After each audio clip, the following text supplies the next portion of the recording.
3 साल पहले मैंने एक साथ 4 लड़कियों को डेट किया था, जिसे पता चलने के बाद अपनी एक्स गर्लफ्रेंड से पीछा छुड़ाने के लिए मैं मंदिर भाग जाता हूँ और वहां पूरे 3 साल तक रहता हूँ। 3 साल बाद मैं वापस क्लाउड सिटी लौटता हूँ। मैं सोचता हूँ कि अब सीरियसली काम करूंगा और लड़कियों से दूर रहूंगा, लेकिन मैं जहां भी जाता हूँ वहां मुझे अपनी कोई ना कोई एक्स गर्लफ्रेंड मिल जाती है। रूम रेंट करने जाता हूँ, जिस पर मकान मालकिन भी मेरी एक्स गर्लफ्रेंड निकलती है। जॉब ढूंढने जाता हूँ, जिस पर वहां भी मेरी एक्स गर्लफ्रेंड मिल जाती है। टीवी सीरीज देखता हूँ, जिसमें मेन फीमेल कैरेक्टर भी मेरी एक्स गर्लफ्रेंड ही होती है। मैं समझ नहीं पाता कि आखिर मेरे साथ ऐसा ही क्यों होता है। मेरी एक्स गर्लफ्रेंड्स अभी तक मुझसे नाराज होती हैं और हर रात चुपके से मेरे बेड तक पहुंच जाती हैं। अचानक एक लड़ाई और तेज आवाज से मेरी आंख खुल जाती है। तभी कार में अनाउंसमेंट होता है, युनचेंग स्टेशन आने वाला है, सभी लोग उतरने की तैयारी कर लें। यह सुनकर मैं धीरे से खुद से कहता हूँ, अच्छा हुआ, वो सब बस एक लंबा नाइटमेयर था। स्टेशन के बाहर पहुंचते ही कुछ लड़कियां मेरी तरफ उंगली करके देखने लगती हैं, जिस पर वो कहती हैं, उस लड़के को देखो कितना हैंडसम है। अगर पहले वाली बात होती तो मैं थोड़ा एंजॉय करता, लेकिन अब मुझे सिर्फ डर लगता है। इसके बाद मैं अपने प्लान के हिसाब से नान्यांग में घर रेंट करने पहुंचता हूं।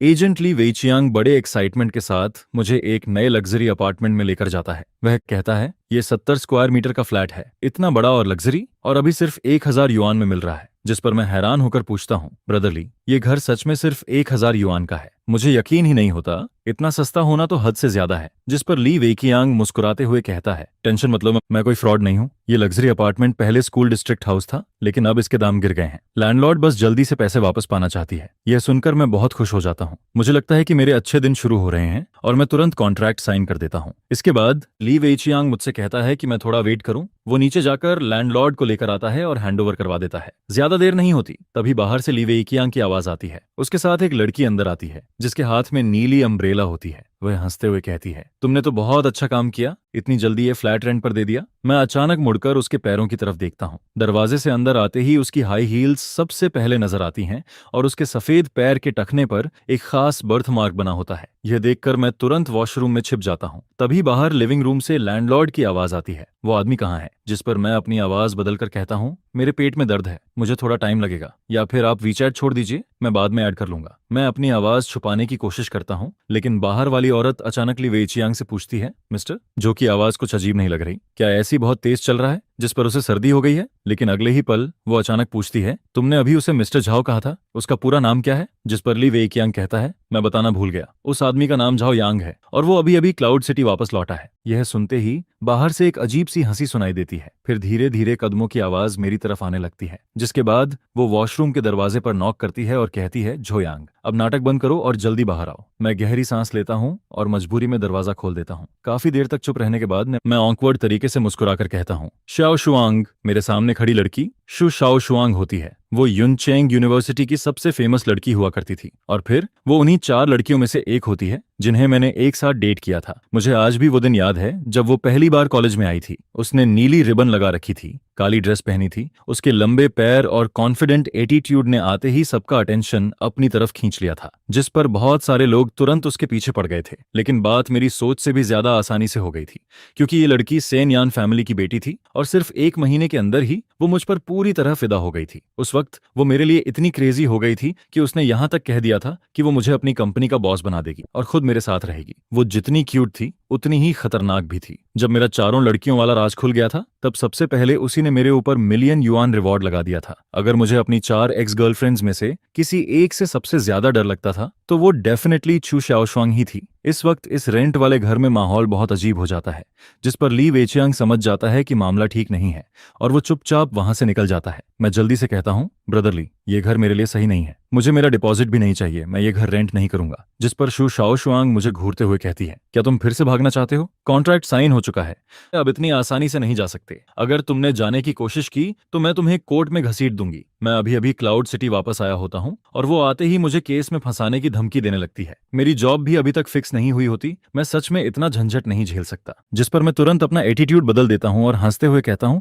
अरे मैं तो मजाक कर रहा था, इतना अच्छा घर में कैसे छोड़ सकता हूँ? शाओशुआंग, तुम सीरियसली ले गई क्या? जिस पर वो मुझे देखती है और कहती है, शाओ शुआंग, अभी किसी ने मुझे मिस शू कहा था ना। यह सुनकर मैं ऑकवर्ड होकर मुस्कुराता हूँ। वो फिर पूछती है, हमारे बीच क्या रिश्ता है बताओ। जिस पर मैं गहरी सांस लेकर धीरे से कहता हूँ, बेबी। ये दो शब्द सुनते ही ऐसा लगता है जैसे उनमें कोई मैजिक हो। शू शाओ शुआंग का चेहरा तुरंत लाल हो जाता है। वो घबराकर खिड़की की तरफ देखने लगती है और कहती है, कौन बेबी, क्या हम इतने क्लोज हैं? पास खड़ा ली वेइचियांग हमें ऐसे देखता है जैसे वो पत्थर बन गया हो। मुझे डर लगता है कि कहीं अगले ही पल शू शाओ शुआंग फिर से नाराज होकर चली न जाए। जिस पर मैं तुरंत बात बदल देता हूँ, रेंट की बात करता हूँ और उसे वीचैट पर 5,000 युआन ट्रांसफर कर देता हूँ। लेकिन वो जाने का कोई इरादा नहीं दिखाती, बल्कि वो धीरे धीरे मेरे और करीब आने लगती है। उसकी खुशबू सीधा मेरी सांसों तक पहुंचती है। फिर वो मुझे देखकर कहती है, क्या तुम चाहते हो कि मैं ऐसे ही चली जाऊं? यह सुनकर अपनी जान बचाने के लिए मैं फैसला करता हूं कि अब सच बोल देना ही सही रहेगा। जिस पर मैं कहता हूं, शाओशुआंग, मैं पिछले 3 साल से 4 टेम्पल्स में था। मैंने वहां बहुत कुछ सीखा है। मैं सच में तुम्हारा बहुत शुक्रगुजार हूं। मुझे पता है कि मैंने तुम्हारे साथ बहुत गलत किया था, लेकिन मैं कसम खाता हूं अब आगे से मैं कभी किसी के साथ ऐसा नहीं करूंगा। मैं बस इतना कहना चाहता हूं कि मैं अब अपनी बीमारी से ठीक हो चुका हूं, इसलिए प्लीज मुझे परेशान मत करो। यह सुनकर शू शाओ शुआंग कुछ देर के लिए चुप रह जाती है।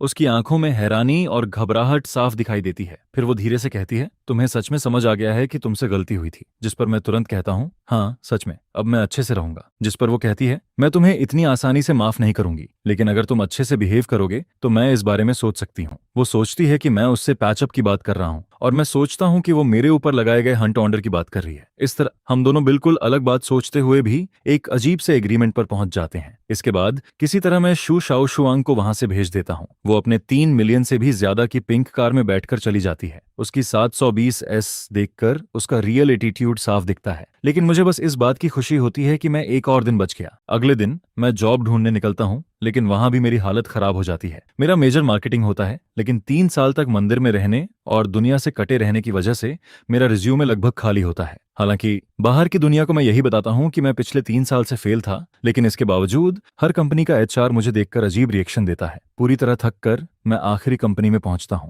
वहां इंटरव्यू रूम के बाहर कंपनी के स्टूडियो में कुछ गड़बड़ चल रही होती है। कोई कहता है कि किसी मॉडल की उंगली टूट गई है और इसी वजह से शूटिंग रुक गई है। जिस पर मैं मन ही मन सोचता हूं, क्या मैं 3 साल का बच्चा हूं जो इस तरह का बहाना मान लूंगा? तभी अंदर से एक आदमी गुस्से में कहता है, झो वेनेओ से कह दो कि मोशन मीडिया अब आगे कभी उसके साथ काम नहीं करेगी। वो खुद को समझता क्या है? इसी बीच मिस्टर झांग गुस्से में बाहर निकलता है। उसी समय मैं अपना मुड़ा हुआ रिज्यूमे हाथ में लेकर उदास चेहरा बनाए मीटिंग रूम से बाहर निकल रहा होता हूँ। मैं अभी हॉलवे से पूरी तरह बाहर भी नहीं निकल पाता। तभी उसकी नजर मुझ पर पड़ती है। वो मुझे ऊपर से नीचे तक देखता है और अगले ही पल उसका चेहरा बदल जाता है। जिस पर वो शॉक्ड होकर धीरे से कहता है, झो यांग। मैं मोशन मीडिया से बाहर निकलता हूँ। मेरा मूड पूरी तरह खराब हो चुका होता है। डिपॉजिट का पैसा भी खत्म होने वाला होता है और मैं सोचने लगता हूँ कि अब शायद मुझे खाना डिलीवर करना पड़ेगा। मैं अभी यही सोच ही रहा होता हूँ, तभी पीछे से वही एचआर भागते हुए आता है जिसने अभी मेरा इंटरव्यू लिया था। वो हाँफते हुए कहता है, 1 मिनट रुको। फिर वो कहता है, हमें लगता है कि तुम्हारी कंडीशन बहुत अच्छी है।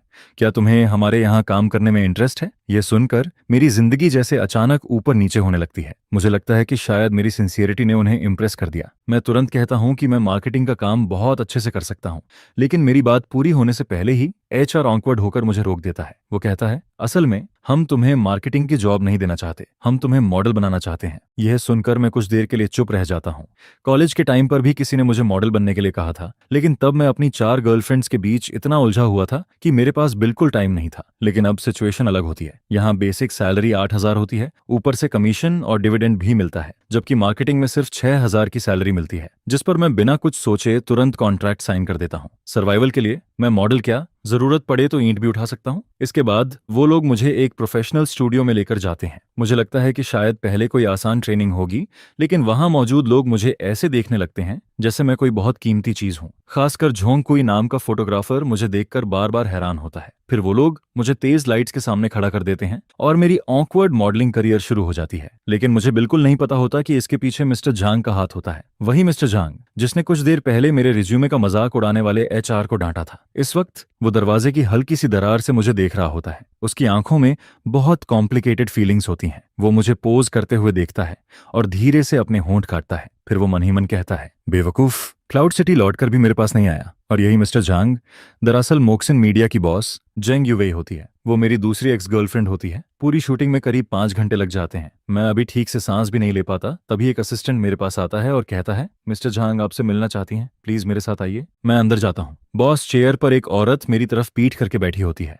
उसकी आवाज थोड़ी जानी पहचानी लगती है। वो पूछती है, काम कैसा लग रहा है? जिस पर मैं कहता हूँ, काफी अच्छा है, थैंक्स, आपने मुझे ये मौका दिया। तभी वो अचानक पूछती है, तुम क्लाउड सिटी वापस कब आए? यह सुनते ही मेरे चेहरे की मुस्कान गायब हो जाती है। मैं सोचने लगता हूँ कि उसे कैसे पता चला कि मैं वापस आ गया हूँ। अगले ही पल वो धीरे से मुड़ती है। उसका चेहरा देखते ही मैं पूरी तरह शॉक हो जाता हूँ। वो झांग यूवेई होती है। उसे देखते ही मेरी पुरानी यादें वापस आने लगती हैं। कॉलेज के सेकंड ईयर की वो बारिश वाली रात, मूवी थिएटर और फिर उससे पहली मुलाकात। उस वक्त मैं बस एक गरीब स्टूडेंट था और वो मेरी उन 4 एक्स गर्लफ्रेंड्स में से एक होती है। लेकिन बाकी सबसे अलग वो वही इंसान होती है जिसके लिए मेरे दिल में सबसे ज्यादा गिल्ट होता है, क्योंकि सिर्फ वही ऐसी होती है जिसने मेरे साथ कभी बुरा नहीं किया। बाकी सब मुझे छोड़कर चली गई थी, लेकिन उसने कभी मुझे नीचे गिराने की कोशिश नहीं की। फिर वो मुझे देखकर धीरे से कहती है, जल्दी वापस आ जाते, 3 साल हो गए, मैंने तुम्हें देखा तक नहीं। 3 साल पहले की वो सिंपल और कमजोर लड़की अब एक स्ट्रांग फीमेल बॉस बन चुकी होती है। जिस पर मैं धीरे से कहता हूँ, तुम्हें अभी भी मेरी याद है? वो हल्का सा मुस्कुराती है और कहती है, मुझे लगा था तुम जैसे बड़े स्कमबैग मुझे भूल चुके होगे। यह सुनकर मैं शर्मिंदा होकर अपना सिर नीचे कर लेता हूँ। फिर मैं उसे पिछले 3 साल की सारी बातें बता देता हूँ, मंदिर में रहना, भागते रहना और बाकी सब कुछ। मेरी बात सुनने के बाद वो धीरे से अपना हाथ मेरे सिर पर रखती है, बिल्कुल वैसे ही जैसे वो पहले किया करती थी, क्योंकि वो मुझसे 2 साल बड़ी होती है और हमेशा मेरी केयर करती थी। उसकी इतनी सॉफ्टनेस देखकर मुझे शुशाओ शुआंग की धमकी से भी ज्यादा बुरा फील होने लगता है। मैं टाइम देखता हूँ, लगभग रात के 12 बज चुके होते हैं। बाहर बारिश भी हो चुकी होती है और सबवे भी बंद हो चुकी होती है। जिस पर मैं कहता हूँ, कोई बात नहीं, मैं टैक्सी लेकर चला जाऊंगा। लेकिन मैं अपनी बात पूरी करूं उससे पहले ही झेंग यूवेई खड़ी हो जाती है। वो अपनी कार कीज उठाती है और सीधे कहती है, मैं तुम्हें घर छोड़ देती हूँ। यह सुनकर मेरे होश उड़ जाते हैं। अगर वो मुझे घर तक छोड़ने गई और नीचे शु श्याओ शुआंग मिल गई तो सब खत्म हो जाएगा। लेकिन झांग यूवेई मेरी कोई बात नहीं सुनती। वो मुझे सीधा अपनी कार में बैठा लेती है। रास्ते में वो मेरी तरफ देखकर धीरे से सांस छोड़ती है और कहती है, सच में तुम अभी भी वैसे ही हो, तुम बिल्कुल नहीं बदले। मुझे वो पुराना टाइम याद आ जाता है जब तुम मेरे साथ रहते थे। जब हम जिनू होम के नीचे पहुंचते हैं तब भी झांग यूवेई के जाने का कोई इरादा नहीं होता। वो कहती है कि बॉस होने के नाते उसे अपने सबऑर्डिनेट की केयर करनी चाहिए और वो कल मुझे ऑफिस जाने के लिए लिफ्ट दे देगी। जिस पर मैं कुछ नहीं कह पाता। आखिर मैं उसका सबऑर्डिनेट होता हूँ, इसलिए मना भी नहीं कर सकता। लेकिन जैसे ही लिफ्ट का दरवाजा खुलता है, 5वीं मंजिल के बाहर शु श्याओ शुआंग हाथ में अपना बनाया हुआ लंच बॉक्स लिए बैठी होती है। वो नीचे झुककर बैठी होती है, लेकिन जैसे ही वो मुझे और झेंग यूवेई को साथ में बाहर आते देखती है, उसका चेहरा तुरंत बदल जाता है। फिर वो भागकर मेरे पास आती है और मेरा कॉलर पकड़ लेती है। वो गुस्से में कहती है, तुमने कल ही कहा था कि अब कुछ गलत नहीं करोगे और आज ही किसी और लड़की को घर ले आए। यह सुनकर मेरे माथे पर ठंडा पसीना आ जाता है। एक तरफ लैंडलॉर्ड वाली एक्स गर्लफ्रेंड खड़ी होती है और दूसरी तरफ बॉस वाली एक्स गर्लफ्रेंड। जिस पर मैं जल्दी से कहता हूँ, मेरी बात सुनो, ये लैंडलॉर्ड है जिससे मैं कल मिला था और ये बॉस है जिससे मैं आज मिला हूँ। मैं 3 उंगलियां उठाकर कसम खाता हूँ। हालांकि बात बहुत अजीब लगती है, लेकिन ये सब सच में सिर्फ कोइंसिडेंस होता है। मैंने सच में कुछ गलत नहीं किया। हम अभी ऑफिस में ओवरटाइम कर रहे थे और ये बस मुझे घर छोड़ने आई है। जिस पर झांग यूवेई भी मेरी बात मान लेती है। वो कहती है कि हाँ, हम ओवरटाइम कर रहे थे। लेकिन फिर वो शु शाओ शुआंग की तरफ देखकर कहती है, लेकिन तुम लैंडलॉर्ड होकर आधी रात को यहाँ क्या कर रही हो? रेंट लेने आई हो क्या? जिस पर शु शाओ शुआंग तुरंत कहती है, ये मेरा घर है, मैं जब चाहूं यहाँ आ सकती हूँ। फिर वो दोनों एक दूसरे को घूरती हैं, जिसके बाद शु शाओ शुआंग कहती है, अगर मिसअंडरस्टैंडिंग है तो अंदर चलकर बात करते हैं, मैं आज रात झाओ यांग के साथ यहीं रहूंगी। जिस पर झांग यूवेई भी तुरंत कहती है, अगर तुम आ सकती हो तो मैं भी आ सकती हूँ, मुझे भी इससे बहुत सारी बातें करनी है। और फिर दोनों आपस में एग्री कर लेती हैं। लेकिन किसी ने भी मुझसे नहीं पूछा होता कि मैं क्या चाहता हूँ। 3 दिन पहले मंदिर में एक मॉन्क ने मुझे वार्निंग दी थी कि मुझे लड़कियों से दूर रहना चाहिए, लेकिन अब मैं इस सोफा पर बैठा होता हूँ। मेरे बाएं तरफ लैंडलॉर्ड एक्स गर्लफ्रेंड शु श्याओ शुआंग बैठी होती है और दाएं तरफ बॉस एक्स गर्लफ्रेंड झांग यूवेई बैठी होती है। मैं मन ही मन कहता हूँ, हे भगवान, अब मुझे कौन बचाएगा? इस अजीब और भारी माहौल को खत्म करने के लिए मैं कहता हूँ कि चलो लेट नाइट स्नैक खाते हैं। जिस पर श्याओ शुआंग मुझे वो लंच बॉक्स देती है। वो बहाना बनाती है कि वो इसे बस रास्ते में लेकर आई थी, लेकिन जैसे ही मैं लंच बॉक्स खोलता हूँ उसके अंदर वही शेड्रेड पोक होता है जो कॉलेज में मेरा फेवरेट हुआ करता था, और वो अभी भी गर्म होता है। ये देखकर मुझे समझ आ जाता है कि वो काफी देर से मेरा इंतजार कर रही थी। लेकिन दूसरी तरफ यूवे भी पीछे नहीं रहती। वो सीधे टेक अवे ऐप खोलती है और याके चुआन के साथ बियर ऑर्डर कर देती है। थोड़ी देर बाद 3 बड़े बॉक्सेस बियर के आ जाते हैं। डिलीवरी वाला अंदर बैठी 2 खूबसूरत लड़कियों को देखकर मुझे बहुत रिस्पेक्ट से देखता है, जिस पर मैं सिर्फ ऑकवर्ड होकर मुस्कुराता हूँ। कुछ देर बाद हम तीनों साथ में खाना खाने लगते हैं। मैं श्याओ शुआंग के हाथ का बना हुआ खाना खाता हूँ। वही पुराना टेस्ट मुझे फिर से याद आ जाता है, जिस पर मेरे दिल में गिल्ट और भी ज्यादा बढ़ जाता है, क्योंकि वो दोनों मेरे साथ इतना अच्छा बिहेव करती हैं और मैं ही सबसे बड़ा बेवकूफ होता हूँ। इसके बाद मैं लगातार बियर पीने लगता हूँ। मैं खुद को रोक नहीं पाता, एक के बाद एक बोतल खत्म कर देता हूँ। फिर एक बियर कैन उठाकर उसे भी एक ही बार में पी जाता हूँ। थोड़ी ही देर में मुझे शराब चढ़ जाती है। मैं नशे में खुद को थप्पड़ मारता हूँ और लड़खड़ाती हुई आवाज में बोलने लगता हूँ, मैं अच्छा इंसान नहीं हूँ, लेकिन आगे से अगर तुम दोनों को कभी कोई परेशानी हुई तो मैं जरूर तुम्हारी हेल्प करूंगा। इसके बाद मुझे कुछ भी ठीक से याद नहीं रहता। मुझे बस इतना याद रहता है कि शिव शाओशुआंग और झांग युवेई दोनों मिलकर मुझे उठाकर बेड तक लेकर जाती हैं, जिस पर युवेई धीरे से मुझे कंबल ओढ़ा देती है और मेरे सिर पर हाथ फेरती है। उसी समय मुझे शु शाओशुआंग की आवाज सुनाई देती है।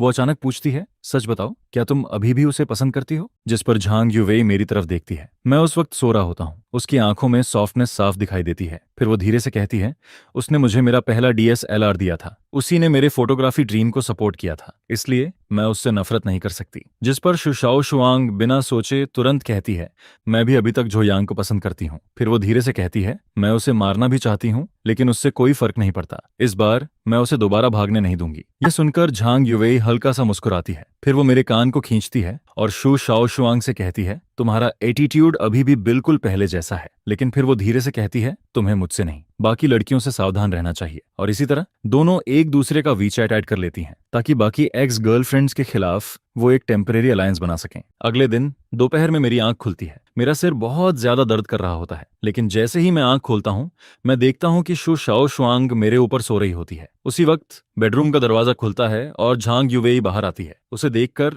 मेरा दिमाग पूरी तरह खाली हो जाता है। मुझे लगता है कि कल रात नशे में मैंने जरूर कोई बहुत बड़ी गलती कर दी होगी। जिस पर मैं घबराकर पूछता हूँ, कल रात मैंने कुछ किया था क्या? लेकिन वो दोनों मुझे देखकर हंसने लगती हैं। फिर झांग युवेई कहती है, तुम तो कल रात मरे हुए इंसान की तरह सो रहे थे, कुछ भी नहीं हुआ। यह सुनकर मैं राहत की सांस लेता हूँ। आज झांग युवेई अच्छे मूड में होती है, इसलिए वो मुझे एक दिन की छुट्टी दे देती है। कंपनी जाने से पहले वो पूरे घर को अच्छे से साफ भी कर देती है। फिर जाते जाते मुझे वार्निंग देती है कि उसके ना रहने पर मैं कोई गड़बड़ ना करूं। इसके बाद शु शाओशुआंग भी उठ जाती है और जैसे ही उसे कल रात की अपनी बात याद आती है, उसका चेहरा तुरंत लाल हो जाता है, क्योंकि उसने खुद कहा था कि वो अभी भी झोबियांग को पसंद करती है। यह सोचकर वो शर्म से कहीं छिप जाना चाहती है। जिस पर मैं धीरे से कहता हूँ, शाओशुआंग, तुम उठ गई। फिर मैं उससे पूछता हूँ, तुमने और झांग युवेई ने कल रात क्या बात की थी? जिस पर वो मुझे घूर कर कहती है, बहुत सारी बातें, जैसे कि तुम्हें सोते हुए ही मार देना चाहिए या नहीं। यह सुनकर मेरी रीढ़ की हड्डी तक ठंडी पड़ जाती है। मैं मन ही मन कसम खाता हूँ कि अब आगे से मैं कभी शराब नहीं पीऊंगा। इसके बाद सुबह की धूप कमरे में आ रही होती है। मैं चुपचाप शु शाओशुआंग के पीछे खड़ा होकर उसके बाल ठीक करने लगता हूँ और उस पल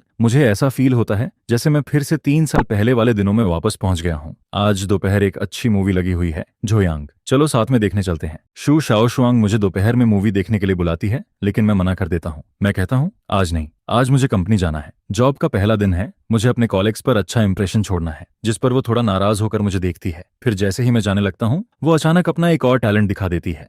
वो सामने वाले फ्लैट का दरवाजा खोलती है और अंदर चली जाती है। फिर वो पीछे मुड़कर कहती है, मैं तुम्हें बताना भूल गई थी, ये पूरी बिल्डिंग मेरी है। अगर तुम्हें मेरी जरूरत पड़े तो कभी भी सामने वाले घर का दरवाजा नॉक कर देना। यह सुनकर मैं वहीं खड़ा रह जाता हूँ। मुझे सच में समझ नहीं आता कि ये लड़की आखिर कितनी अमीर है। इसके बाद वो हल्के लाल चेहरे के साथ मुझे चुटकी काटती है और वार्निंग देती है कि कंपनी में कोई गड़बड़ मत करना। जिसके बाद वो वापस चली जाती है। मैं पूरे जोश के साथ कंपनी पहुंचता हूं, लेकिन जैसे ही नीचे पहुंचता हूं, वहां का सीन देखकर पूरी तरह चौंक जाता हूं। कंपनी के गेट के सामने लड़कियों की एक बड़ी भीड़ खड़ी होती है। उनके हाथ में बैनर्स होते हैं और वो मोशिन मीडिया के खिलाफ चिल्ला रही होती हैं। वो कह रही होती हैं कि मोशिन मीडिया ने उनके आइडल जो वेन्याओ को धोखा दिया है, उसकी जगह किसी और को कवर शूट दे दिया गया है। यह देखकर मैं घबरा जाता हूँ। फिर भी मैं हिम्मत करके उनके पास जाता हूँ और धीरे से पूछता हूँ कि आखिर हुआ क्या है। जिस पर एक लड़की गुस्से में कहती है, किसी हरामी ने बैकडोर से एंट्री लेकर हमारे भाई की जगह कवर शूट छीन लिया। यह सुनकर मैं कांपती हुई आवाज में पूछता हूँ, क्या तुम्हें उस इंसान का नाम पता है?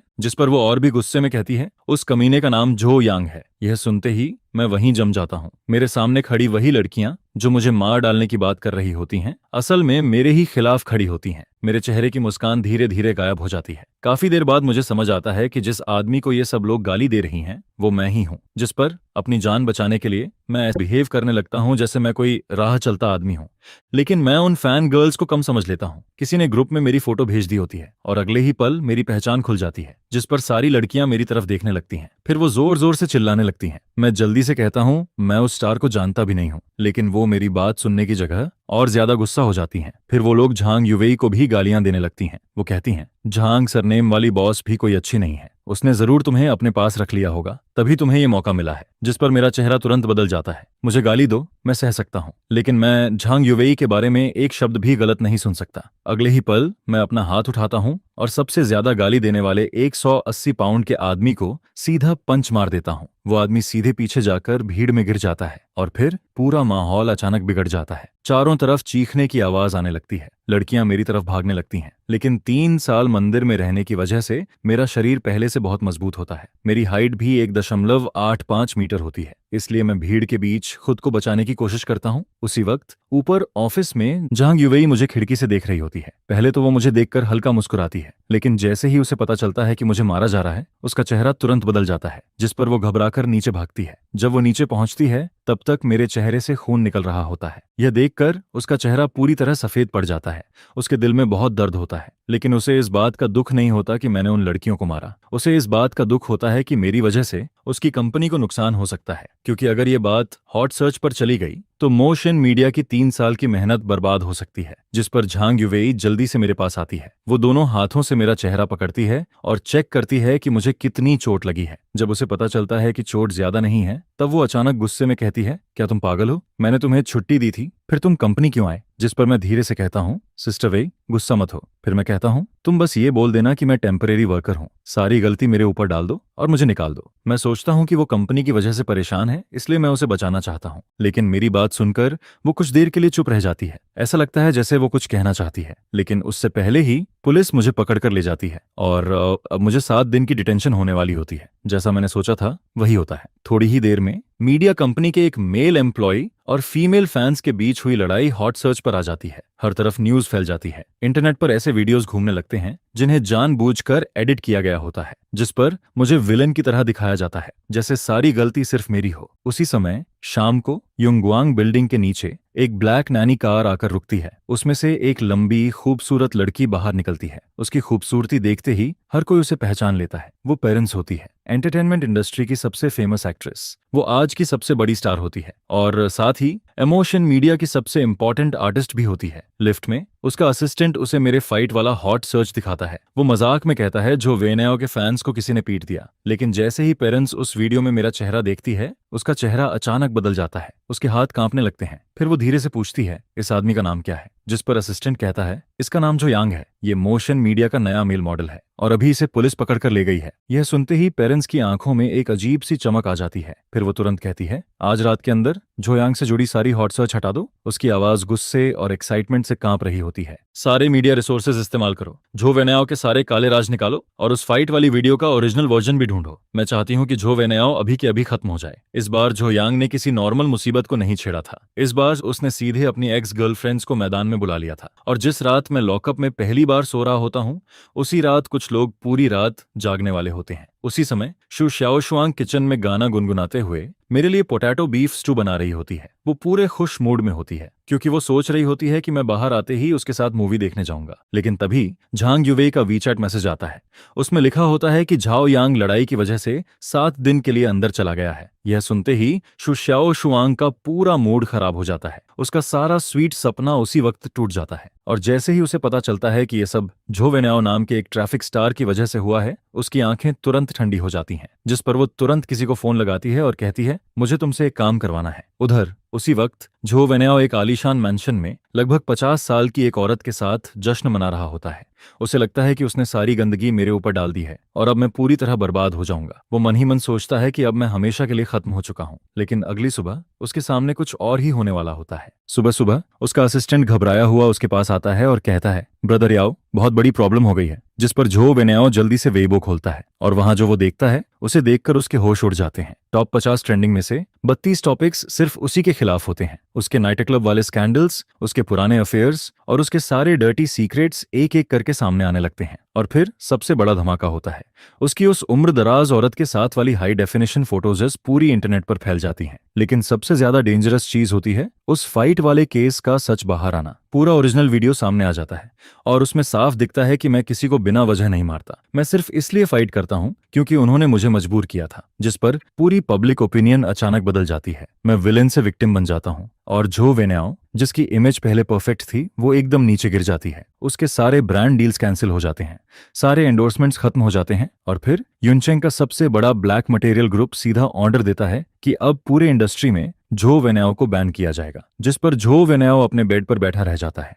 उसका चेहरा पूरी तरह सफेद पड़ जाता है। उसे समझ ही नहीं आता कि उसने आखिर किस इंसान को नाराज कर दिया। उसे बिल्कुल नहीं पता होता कि उस ब्लैक मटेरियल ग्रुप का चेयरमैन शु डागुओ होता है और जो शु शाओशुआंग मेरे लिए किचन में खाना बना रही होती है वो उसी शु डागुओ की बेटी होती है। उसने मुझसे नहीं, मेरी एक्स गर्लफ्रेंड से पंगा ले लिया था और इस बार उसने गलत इंसान को छेड़ दिया था। 7 दिन बाद मेरी डिटेंशन खत्म हो जाती है। मैं सोच रहा होता हूं कि अब बाहर निकलते ही मेरी जिंदगी पूरी तरह खराब हो जाएगी, क्योंकि मैं नहीं चाहता कि झांग युवेई की कंपनी पर कोई असर पड़े। इसलिए मैं फैसला करता हूं कि सारी गलती मैं अकेले अपने ऊपर ले लूंगा। लेकिन जैसे ही मैं पुलिस स्टेशन से बाहर निकलता हूं वहां रिपोर्टर्स की भीड़ खड़ी होती है, जिस पर मैं कहता हूं चाहे वार्निंग देना हो या फाइट करना, सब मैंने अपनी मर्जी से किया था। मुझे बस झो वेन्याओ पसंद नहीं था, इसलिए मैंने उसे मारा। मैं सोचता हूं कि अब सब लोग मुझे गालियां देंगे, लेकिन उल्टा रिपोर्टर्स मुझे अजीब नजरों से देखने लगते हैं। कुछ लोग तो मुझे थम्स अप तक दे देते हैं। यह देखकर मैं पूरी तरह कंफ्यूज हो जाता हूं। उसी समय झांग युवेई जल्दी से कार लेकर वहां पहुंचती है। वो मुझे बैठाती है और मुस्कुराते हुए कहती है, अपना फोन देखो। जिस पर मैं फोन खोलता हूं और मुझे पता चलता है कि इन 7 दिनों में पूरी दुनिया बदल चुकी होती है। झो वेन्याओ के सारे सीक्रेट्स बाहर आ चुके होते हैं। उसके अफेयर्स, उसके लाइज, उसकी चीटिंग, सब कुछ इंटरनेट पर फैल चुका होता है। और मैं, जिसने गुस्से में किसी को मारा था, अचानक लोगों की नजर में हीरो बन गया होता हूं। जिस पर झांग युवेई अचानक कार रोक देती है। फिर वो मेरी तरफ देखती है। उसकी आंखें थोड़ी नम होती हैं। फिर वो धीरे से पूछती है, झोयांग, मैंने उस दिन पूरी वीडियो देखी थी, क्या तुमने उनसे सिर्फ इसलिए फाइट की क्योंकि वो मुझे गालियां दे रहे थे? जिस पर मैं धीरे से कहता हूं, वो लोग बहुत बुरा बोल रहे थे, लेकिन मैं अपनी बात पूरी करूं उससे पहले ही जेंग युवेई की आंखों से आंसू निकलने लगते हैं। वो मेरा हाथ पकड़ लेती है और कहती है, तो फिर तुमने मुझे पहले क्यों नहीं बताया? मैं उसे देखकर कुछ कहने ही वाला होता हूं, लेकिन अगले ही पल वो अचानक मेरा सिर पकड़ लेती है और फिर उसके नरम होंठ सीधे मेरे होंठों पर आ जाते हैं। यह देखकर मैं पूरी तरह फ्रीज हो जाता हूं। जिस पर झांग युवेई भी तुरंत लाल हो जाती है। फिर वो जल्दी से कार स्टार्ट करती है और मुझे वापस कंपनी लेकर जाने लगती है। लेकिन अंदर ही अंदर वो एक फैसला कर चुकी होती है। वो मन ही मन कहती है, सॉरी शाओशुआंग, लेकिन मैं अब भी झाओ यांग को छोड़ नहीं सकती। इसके बाद पूरी कार में अजीब सा माहौल हो जाता है। मैं बार बार अभी वाला किस याद करता रहता हूँ। 3 साल की मेहनत और कंट्रोल सब एक किस से टूटता हुआ महसूस होता है। उधर झांग युवेई भी स्टीयरिंग पकड़कर चुप बैठी होती है। ऐसा लगता है जैसे उसे भी अपनी हरकत पर शर्म आ रही हो। उसे डर होता है कि कहीं मैं उससे दूर ना हो जाऊं। कुछ देर बाद हम कंपनी पहुंच जाते हैं, लेकिन जैसे ही झांग युवेई कंपनी के बाहर खड़ी एक सफेद स्पोर्ट्स कार को देखती है, उसका चेहरा तुरंत बदल जाता है। वो बिना कुछ बोले मुझे सीधे फर्स्ट फ्लोर के मीटिंग रूम में धकेल देती है और कहती है कि मैं बाहर ना निकलूं, क्योंकि बाहर मेरी तीसरी एक्स गर्लफ्रेंड आ चुकी होती है। उसका नाम पेई ल्यूसी होता है। वो एंटरटेनमेंट वर्ल्ड की सबसे फेमस एक्ट्रेस होती है। जैसे ही वो अंदर आती है, वो सीधे पूछती है, झोयांग कहाँ है? उसके चेहरे पर एक अजीब सी स्माइल होती है, जिस पर झांग युवेई तुरंत कहती है, मैं तुम्हें उससे नहीं मिलने दूंगी। फिर वो गुस्से में कहती है, मैं किसी पागल इंसान को उसके पास नहीं जाने दूंगी, खासकर तुम्हें। क्योंकि झांग युवेई शु शाओशुआंग से तो नहीं डरती। उसे पता होता है कि शु शाओशुआंग बस गुस्सैल है, लेकिन पेई ल्यूसी अलग होती है। उसकी मेंटल कंडीशन बहुत अनस्टेबल होती है। वो सच में कुछ भी कर सकती है। वो मुझे नुकसान भी पहुंचा सकती है या खुद को भी। जिस पर पेई ल्यूसी पहले तो धमकी देती है कि वो पूरी कंपनी खत्म कर देगी, लेकिन जब झांग युवेई नहीं मानती तो अगले ही पल पेई ल्यूसी की आंखों में आंसू आ जाते हैं। वो ऐसे रोने लगती है जैसे अभी टूट जाएगी। लेकिन जब झांग युवेई फिर भी नहीं मानती, तब उसका चेहरा अचानक बदल जाता है। उसकी असली पागल स्माइल वापस आ जाती है। फिर वो बाहर खड़ी न्यूज वंस की तरफ इशारा करती है और कहती है, बाहर इतने सारे रिपोर्टर्स खड़े हैं, अगर उन्हें पता चल गया कि झो यांग मेरा एक्स बॉयफ्रेंड है तो क्या होगा? उसकी आवाज में अजीब एक्साइटमेंट होती है, क्योंकि पेई ल्यूसी ऐसी इंसान होती है जिसे फर्क नहीं पड़ता कि वो खुश रहेगी या नहीं। उसे सिर्फ इस बात की परवाह होती है कि वो झो यांग के साथ रह सके, चाहे उसके लिए दोनों को साथ में बर्बाद ही क्यों ना होना पड़े। इस पागल इंसान के सामने, जो न सिर्फ खुद को खत्म कर सकता है बल्कि मुझे भी अपने साथ खींच सकता है, झांग युवेई आखिरकार मेरी जान बचाने के लिए मजबूरी में अपना सिर झुका देती है। जिस पर वो कहती है, ठीक है, मैं तुम्हें उससे मिलने दूंगी। कॉन्फ्रेंस रूम के बाहर झांग युवेई पेई ल्यूसी को दरवाजे के अंदर जाने से पहले रोक देती है और इस टॉप एक्ट्रेस की बेहद अनस्टेबल मेंटल कंडीशन को देखकर युवेई जिद करती है कि वो सिक्योरिटी चेक स्टिक से उसकी तलाशी लेगी।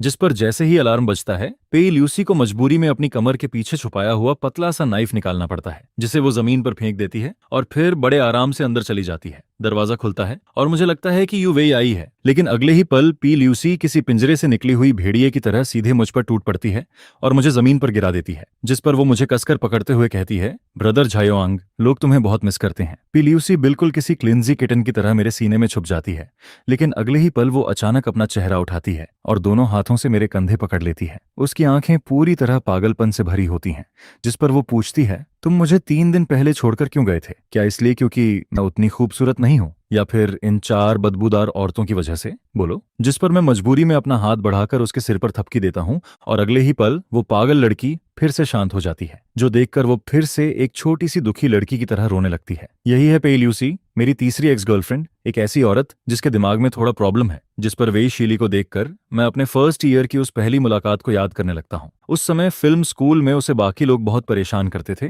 और वो जोर से मेरे पास आकर मेरा कांटेक्ट मांगती है, जिस पर मैं दूर खड़े उन लोगों को देखकर हंस देता हूँ जो उसका मजाक उड़ा रहे होते हैं, और फिर मैं सीधे उससे कहता हूँ, अगर तुम नहीं चाहती कि लोग तुम्हें परेशान करें तो तुम्हें खुद मजबूत बनना पड़ेगा। लेकिन उस समय मुझे नहीं पता था कि वो सिंगल पेरेंट फैमिली में बड़ी हुई है और उसकी माँ ने उसे करेक्शन स्कूल भेज दिया था, जहां कई सालों तक उसका ब्रेन वॉश और सप्रेशन होता रहा था। मेरी वो बात उसके अंदर छुपे हुए मॉन्स्टर को बाहर निकालने वाली चाबी बन जाती है, जिस पर उसी दिन उसने अपने 5 रूममेट्स को घायल कर दिया था और बाद में मुझे सिर्फ एक मैसेज भेजती है जिसमें लिखा होता है, मैंने उन्हें मारा और मैं वापस आ गई। गुड जॉब, है ना? इसके बाद उसकी दुनिया में सिर्फ 2 लोग बचते हैं, वो और मैं। शुरुआत में जब मैं उसके साथ था तब मुझे सिर्फ इतना लगता है कि पेई ल्यूसी बहुत ज्यादा पॉजिटिव है, जिस पर फर्स्ट ईयर में ही मैं उससे ब्रेकअप करना चाहता था, लेकिन तभी मैं उसे पागलों की तरह बेकाबू होते देखता हूँ। वो एक डैगर पकड़कर मुझे होटल रूम में बंद कर देती है और वो पागल एक्सपीरियंस ऐसा था जिसकी वजह से मैं दोबारा कभी ब्रेकअप का नाम लेने की हिम्मत नहीं करता। इसके बाद मैं उसकी नेचर को समझ जाता हूँ। हालांकि उसकी मेंटल कंडीशन खराब है, लेकिन उसका दिल सॉफ्ट है, हार्ड नहीं। अगर उसे 2 प्यार भरी बातें बोल दो और उसके सिर पर हाथ फेर दो तो वो आसानी से मान जाती है। और उस समय जब मेरी 4 लड़कियों के साथ रिलेशन होने वाली बात सामने आ गई थी, तब मैं 50% इसलिए भागा था क्योंकि मुझे डर था कि कहीं वो मुझे मार ना दे। और इस समय वो मेरे सीने पर लगातार मुक्के मार रही होती है और रोते हुए कहती है, तुम घटिया आदमी, तुम भागे क्यों थे? जिस पर मैं कहता हूँ, क्या मैं इसलिए नहीं भागा था क्योंकि मुझे डर था कि तुम गुस्सा हो जाओगी? यह सुनकर मुझे फिर से यकीन हो जाता है कि चारों एक्स गर्लफ्रेंड्स में सबसे खतरनाक वही है, लेकिन सबसे आसान भी वही है। मैं बस उसे 2 प्यार भरी बातें कहता हूँ और उससे वादा करता हूँ कि मैं आगे भी क्लाउड सिटी में ही रहूंगा। जिस पर वो अगले ही पल किसी गुस्से वाली लड़की से शांत इंसान बन जाती है, लेकिन फिर भी वो तभी मानती है जब मैं उसे किस करने वाला होता हूँ। इसके बाद जब हम दोनों जमीन पर बैठे हुए फ्यूचर की बातें कर रहे होते हैं, तभी वो अचानक कुछ बैंक कार्ड्स निकालती है और फिर वो अपनी पिछले 3 साल की सारी कमाई मुझे दे देती है, जिस पर वो कहती है, ये सब तुम्हारे लिए है ताकि तुम्हें आगे कभी काम न करना पड़े, ठीक है? एक इतनी फेमस एक्ट्रेस की इतनी बड़ी सेविंग को देखकर भी मैं बिना सोचे उसे मना कर देता हूँ, क्योंकि वो मुझे सपोर्ट नहीं करना चाहती,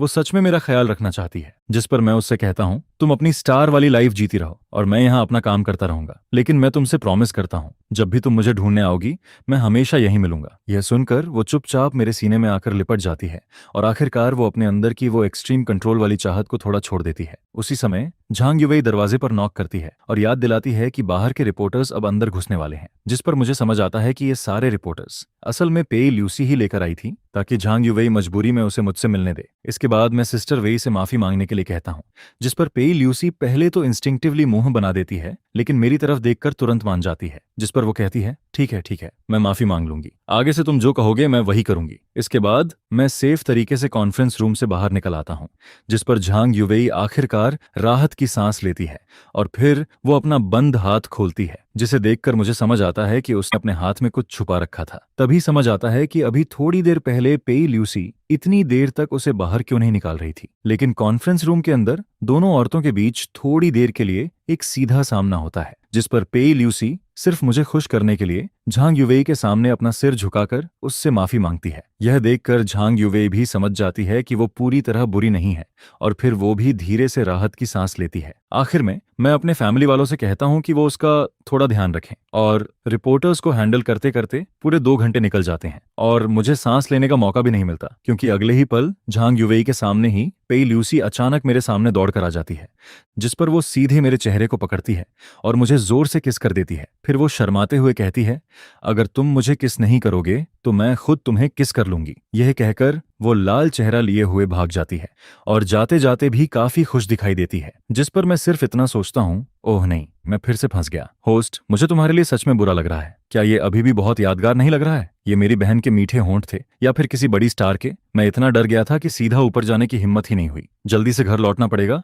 नहीं तो घर वाली मुझे सच में मार डालेगी। कम्युनिटी में वापस आकर मैं डरते डरते चू शाओशुआंग के घर का दरवाजा खटखटाता हूँ। दरवाजा खुलता है और चू शाओशुआंग अपने बिखरे हुए बाल ठीक कर रही होती है। जैसे ही वो मुझे देखती है, उसे समझ आ जाता है कि मैं अभी भी यही हूँ। उसका पूरा चेहरा थका हुआ और उदास लग रहा होता है, जिस पर मुझे देखते ही पिछले कई दिनों का उसका सारा दुख एकदम से बाहर आ जाता है। वो सीधे मेरे सीने से लगकर रोने लगती है, जिस पर मैं उसके उस थके हुए चेहरे को देखकर अंदर से पूरी तरह गिल्टी फील करता हूँ। पिछले 7 दिनों से वो ठीक से सो भी नहीं पाई थी। उसे हर रात यही सपना आता था कि मैं डिटेंशन सेंटर में फंसा हुआ हूँ और वो सिर्फ मेरी मदद की आवाज सुन रही है। लेकिन जब मैं सही सलामत वापस आ जाता हूँ, तब वो अपना सारा डर, गुस्सा और बेचैनी बाहर निकाल देती है, जिस पर वो मेरी पसंद का खाना बनाकर टेबल पर रखती है। मेरी फेवरेट डिश सामने रखी होती है और हाथ धोकर अच्छे से तैयार होने के बाद वो अचानक बहुत ध्यान से पेई ल्यूसी के बारे में पूछने लगती है। तभी मुझे पता चलता है कि पेई ल्यूसी की खबर बाहर आने के अलावा झो वेनेओ के इतनी जल्दी पीछे हटने की वजह शू शाओशुआंग के पीछे खड़ा ऑब्सीडियन ग्रुप भी था,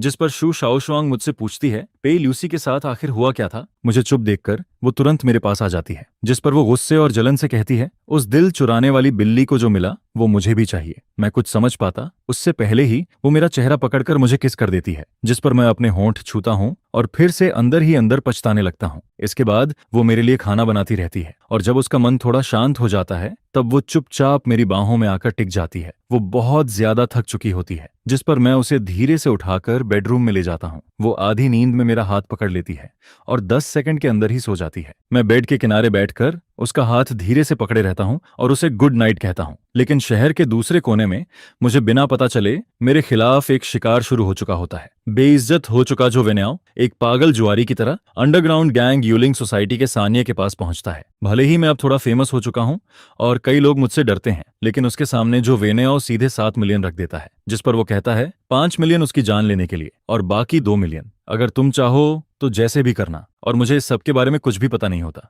मैं बस शू शाओशुआंग के बेड के पास बैठा रहता हूँ और धीरे धीरे सुबह हो जाती है। सुबह की धूप कमरे में आती है। शू शाओशुआंग एक प्यारा सा एप्रन पहने खड़ी होती है। टेबल पर उसके हाथ से बने फ्राइड डॉ स्टिक्स और टोफू सूप रखे होते हैं। उस पल वो बिल्कुल नई नई शादी हुई वाइफ जैसी लग रही होती है, जिस पर मुझे कल का दिन याद आता है। एक ही दिन में मुझे मेरी 3 एक्स गर्लफ्रेंड्स ने किस किया था और मंदिर में कॉन्सेंट्रेशन मैंने इतने समय से प्रैक्टिस करके बनाई थी, वो अब पूरी तरह हिल चुकी थी। अगर ऐसा ही चलता रहा तो मुझे डर था कि मैं फिर वही पुरानी गलती दोबारा कर दूंगा। तभी शू शाओशुआंग मुझे देखती है और कहती है, झोयांग, वहां खड़े खड़े क्या सोच रहे हो? जल्दी आओ और ब्रेकफास्ट करो। मैं जैसे ही खाने बैठने वाला होता हूँ, तभी दरवाजे पर नॉक होने लगती है। मैं कैट आई से बाहर देखता हूँ और अगले ही पल मेरी जान ही निकल जाती है। बाहर पेई ल्यूसी खड़ी होती है। मैं डर के मारे सोचने लगता हूँ, ये यहाँ तक कैसे पहुंच गई? अब तो सब खत्म हो गया। मैं जल्दी से बात छुपाने की कोशिश करता हूँ, लेकिन शू शाओशुआंग तुरंत कुछ गड़बड़ फील कर लेती है, जिस पर अगले ही पल उसकी वो प्यारी और शांत वाइफ वाली इमेज गायब हो जाती है और उसकी जगह एक पूरी एटीट्यूड वाली बड़ी लड़की वापस आ जाती है। वो मुझे साइड में हटाते हुए कहती है, तुम ऐसे चोरी चोरी क्या कर रहे हो? हटो, मैं देखती हूँ बाहर कौन है। मैं उसे रोक भी नहीं पाता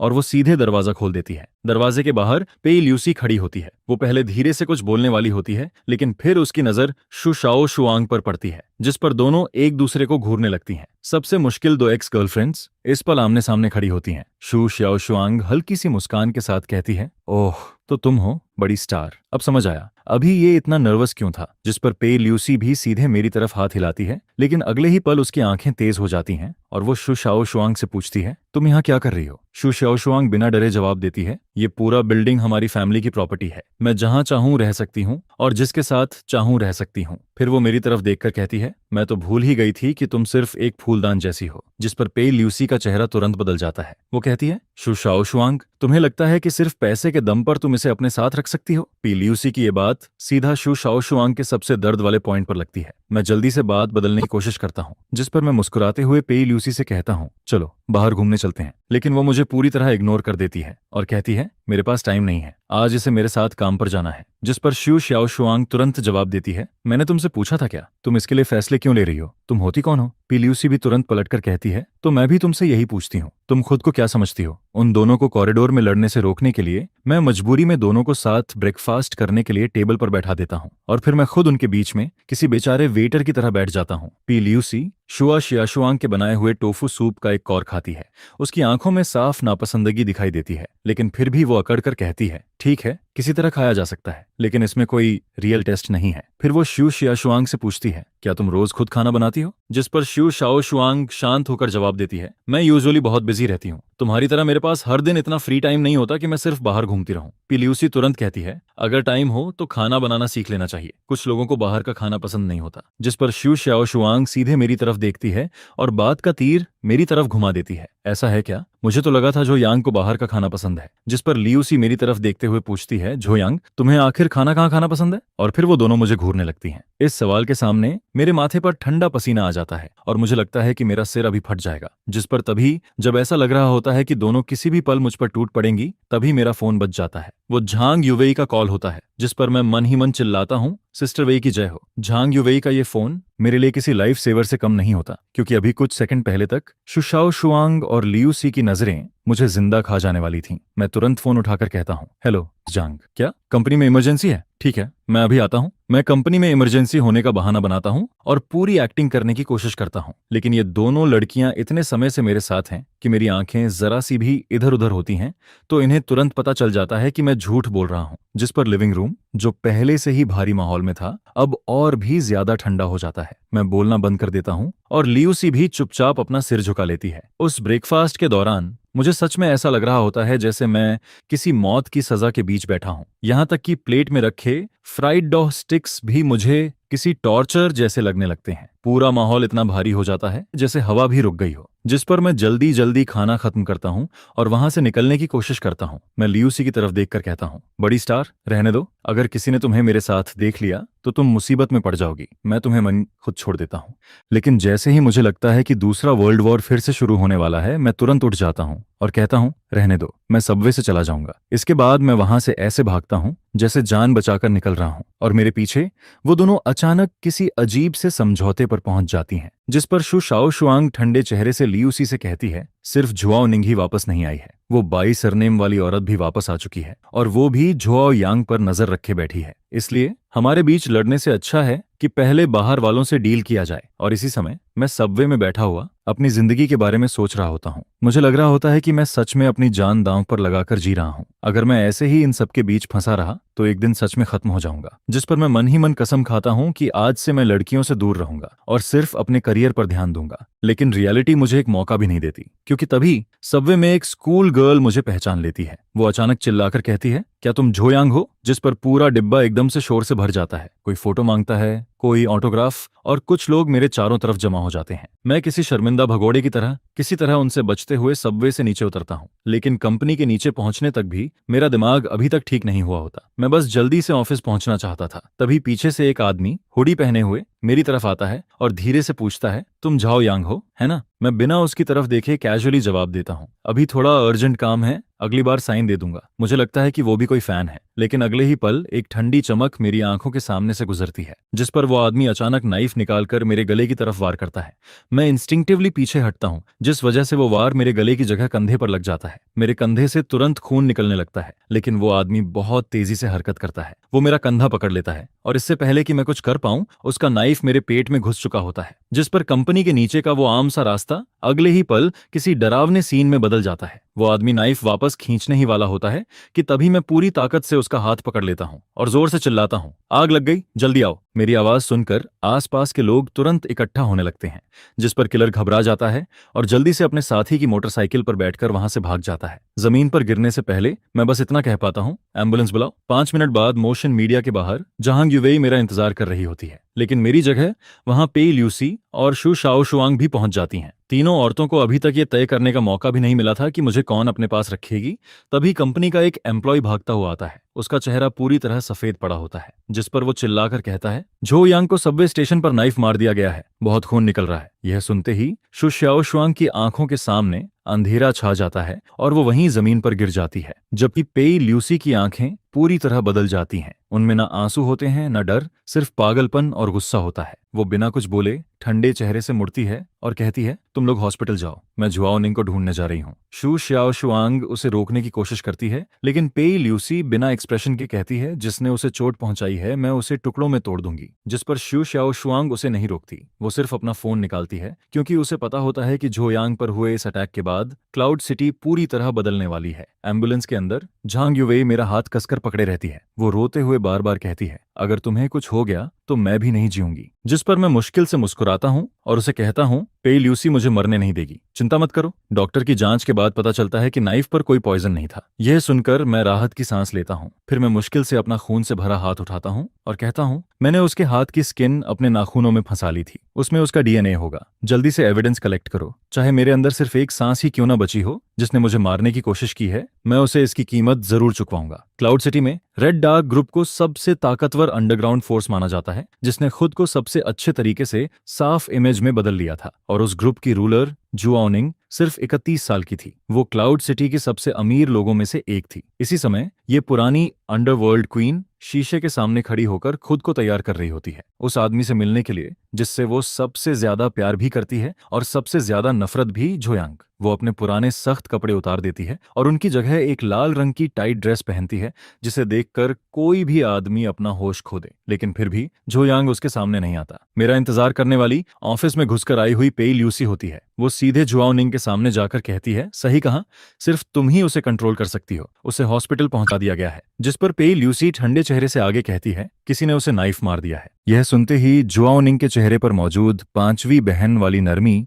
एक पल में गायब हो जाती है और उसकी जगह भयानक गुस्सा आ जाता है। जिस पर वो धीरे से कहती है, जिसने भी उसे हाथ लगाया है याओ नियांग उसे अपने हाथों से खत्म करेगी। पिल्यूसी मानती है कि उसकी पहुंच अंडरग्राउंड ब्लैक मार्केट तक नहीं है, इसलिए मजबूरी में वो अपनी पुरानी दुश्मन जुआओनिंग के पास आती है। जिस पर जुआओनिंग ठंडी आवाज में कहती है, लगता है कुछ लोग 12 घंटे के अंदर मेरा नाम भूल गए हैं। ठीक है, मैं उन्हें फिर से याद दिलाती हूँ। उसी समय हॉस्पिटल में मेरी सर्जरी अभी खत्म हुई होती है और जब पुलिस मुझसे सवाल करती है, तब मैं हैरानी वाली शांति के साथ जवाब देता हूँ। मैं कहता हूँ, किलर का डीएनए मेरे नाखूनों में होना चाहिए, शायद वो तुम्हारे काम आए। ऐसा लग रहा होता है जैसे पुलिस पहले भी ऐसे केसेस देख चुकी है। जिस पर वो जल्दी से बात खत्म करती है और फिर वहां से चली जाती है। पुलिस के जाने के बाद मैं हॉस्पिटल बेड पर लेटकर चैन की सांस लेता हूँ। लेकिन मैं इतना शांत क्यों हूँ, इसकी वजह मूवीज नहीं है। असल वजह यह है कि 6 साल पहले मैंने सच में किसी को मार दिया था और उस काम में मेरी पार्टनर मेरी एक्स गर्लफ्रेंड जुआओनिंग थी। जैसे ही मुझे जुआओनिंग का नाम याद आता है, मेरे पूरे शरीर में ठंडक दौड़ जाती है और उसके साथ एक अजीब सा गुस्सा और डर भी वापस आने लगता है, क्योंकि 6 साल पहले जो हुआ था वो मेरी यादों में किसी जलते हुए निशान की तरह छपा हुआ है, जिस पर मैं मन ही मन कसम खाता हूँ, चाहे कुछ भी हो जाए मैं उससे मिलने नहीं जाऊंगा। क्योंकि अगर मैंने उसे फिर से देखा तो बड़ी मुश्किल से उससे दूर बनाई हुई मेरी जिंदगी पूरी तरह टूट जाएगी। इसी बीच झांग युवेई हाथ में खाना लेकर वार्ड में आती है। वो मेरे पास आकर कहती है, तुम्हारा फेवरेट खाना लेकर आई हूँ। जिस पर मैं तुरंत पूछता हूँ, सिस्टर वेई, पी ल्यूसी और शू श्याओ शुआंग कहाँ हैं? वो दोनों क्यों नहीं आई? मैं पूछना तो चाहता हूँ कि वो दोनों आखिर कहाँ गई हैं, लेकिन झांग युवेई मेरी सारी आदतें पहले से समझती है। जिस पर वो मुझे घूरकर कहती है, उनके पास जरूरी काम है, तुम बस यहाँ चुपचाप लेटे रहो। भले ही वो बात को कैजुअली टाल देती है, लेकिन मुझे साफ महसूस होने लगता है कि क्लाउड सिटी में कुछ बहुत बड़ा शुरू हो चुका है। और मेरा अंदाजा सही निकलता है, क्योंकि इस समय पूरा क्लाउड सिटी हिल चुका होता है। ऊपर से देखने पर मेरे नाम से जुड़े 30 से ज्यादा टॉपिक्स हॉट सर्च में चल रहे होते हैं। और उससे भी ज्यादा शॉकिंग बात यह होती है कि ऑब्सिडियन ग्रुप अचानक 10 मिलियन का रिवॉर्ड अनाउंस कर देता है। जो भी उस किलर के बारे में कोई जानकारी देगा उसे सीधे 10 मिलियन मिलेंगे, जिस पर पूरे शहर के लोग पागल हो जाते हैं। अब लोग सिर्फ इंसाफ के लिए नहीं, बल्कि अपनी जिंदगी बदलने वाले उस पैसे के लिए भी किलर को ढूंढ रहे होते हैं। और सिर्फ शहर की नॉर्मल दुनिया ही नहीं, क्लाउड सिटी की अंधेरी दुनिया भी हिल चुकी होती है। हर छोटे बड़े गैंग का बॉस एक जगह जमा होता है और उन्हें इतना चुप कराने वाला सिर्फ एक इंसान होता है, जुआओनिंग। एक पुराने अंडरग्राउंड हाइडआउट में जुआओनिंग अब फिर से अपनी पुरानी पहचान में लौट चुकी होती है। वो अपना सूट पहन चुकी होती है और अब वो किसी अमीर बिजनेस वुमन की तरह नहीं, बल्कि गोस्ट यिन गैंग की रदरलेस बॉस लग रही होती है। तभी श्यूकाई नाम का एक आदमी अपने साथियों के साथ अंदर आता है। वो न सिर्फ बेअदबी से बात करता है, बल्कि जूनिंग का मजाक उड़ाने की भी कोशिश करता है। जिस पर वो हंसते हुए कहता है, जूनिंग, तुम्हारा इतना गुस्सा देखकर लगता है कि तुम अभी भी वही पुरानी औरत हो। यह सुनते ही जूनिंग की आंखें ठंडी हो जाती हैं। वो धीरे से कहती है, तुमने मुझे गाली देने की हिम्मत की, लगता है तुम जीना नहीं चाहते। शूकै अभी अपनी जगह से उठता ही है कि अगले ही पल पीछे से एक स्वॉर्ड उसके शरीर को पार कर जाती है, जिस पर श्यूकाई वहीं जम जाता है।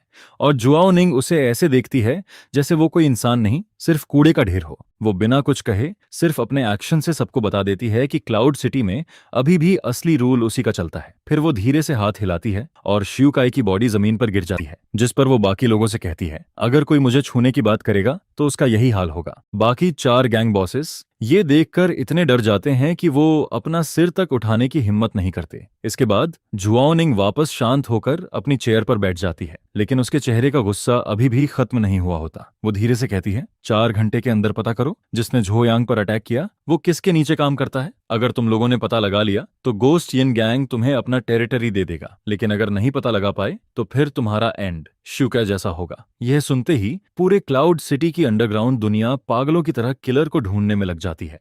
और इसी समय मैं हॉस्पिटल में बेड पर बैठा हुआ झांग युवेई के छिले हुए एप्पल खा रहा होता हूँ। तभी झांग युवेई कहती है, शु शाओशुआंग ने ऑब्सीडियन ग्रुप से 10 मिलियन का रिवॉर्ड निकलवा दिया है। यह सुनकर मैं थोड़ा खुश हो जाता हूँ, क्योंकि मुझे लगता है कि कम से कम वो लोग मेरी फिक्र कर रहे हैं। लेकिन झांग युवेई तुरंत मेरी तरफ देखकर कहती है, तुम सच में बहुत बड़े स्कमबैग हो। तुम्हारी वजह से मीडिया, पूरे क्लाउड सिटी के लोग और यहाँ तक कि गैंगस्टर्स भी पागल हो चुके हैं। जिस पर मैं अचानक रुक जाता हूँ, क्योंकि उसके मुंह से निकला हुआ गैंगस्टर वाला वर्ड मुझे अजीब लगता है। मैं तुरंत उसकी तरफ देखता हूँ। झांग युवेई का चेहरा एक पल के लिए घबरा जाता है और फिर वो जल्दी से दूसरी तरफ देखने लगती है, जिस पर मेरे शरीर में ठंडी लहर दौड़ जाती है। मैं तुरंत बेड के पास की रेलिंग पकड़ लेता हूँ, क्योंकि मैं जुआओ निंग को बहुत अच्छे से जानता हूँ। अगर वो सच में इस मामले में उतर गई है तो वो किलर को पुलिस के हवाले नहीं करेगी, वो सच में उसे मार डालेगी। उसी समय रेड गूस लोन कंपनी के अंदर यूलिन सोसाइटी का तीसरा बॉस लूसन अपने 2 आदमियों पर गुस्सा कर रहा होता है। ये वही 2 लोग होते हैं जिन्होंने मुझ पर अटैक किया था। उनमें से एक ने मुझे नाइफ मारा था और दूसरा बाहर मोटरसाइकिल लेकर इंतजार कर रहा था। वो तो लालच में आकर